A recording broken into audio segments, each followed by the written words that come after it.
Hi, I'm Alison Gomez, licensed marriage and family therapist in Bakersfield, California. I provide therapy to the overthinkers and deep feelers, and today I wanted to talk about Digital Circus episode 8.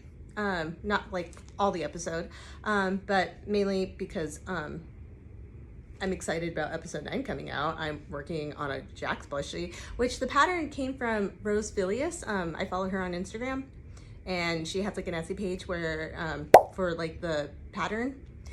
And anyway, so while reflecting on episode 8, one of the things that really stood out to me, I mean, there's a lot of things, and I will probably hopefully try to make more videos about that, was how Gangle was responding to Zooble when Zooble was having a hard time accepting being in the circus, accepting having to give up on trying to escape.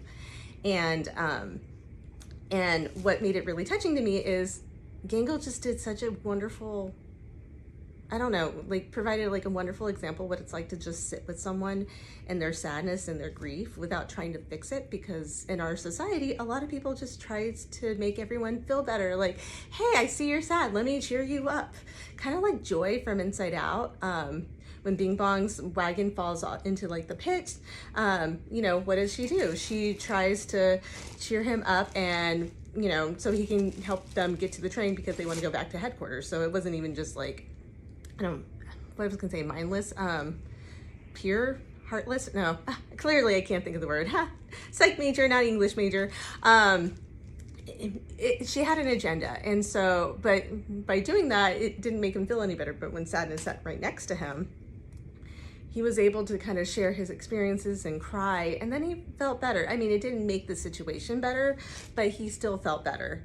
And I think that's what Gangle did, or as much as she could do, given that Kane interrupted and, did his whole number, and, they weren't really allowed to grieve. But, so yeah, I just thought that was really wholesome, and I absolutely love it. So maybe if you notice yourself trying to make things better for people when they haven't specifically asked for it, because there is definitely a time to cheer someone up, but it tends to be more on their timeline and not necessarily yours. So if you notice that you're pushing more towards that, are you doing it for them or are you doing it for you? Anyhow, if you like this, make sure to like and subscribe. And if you're interested in therapy, you are always welcome to reach out on my webpage.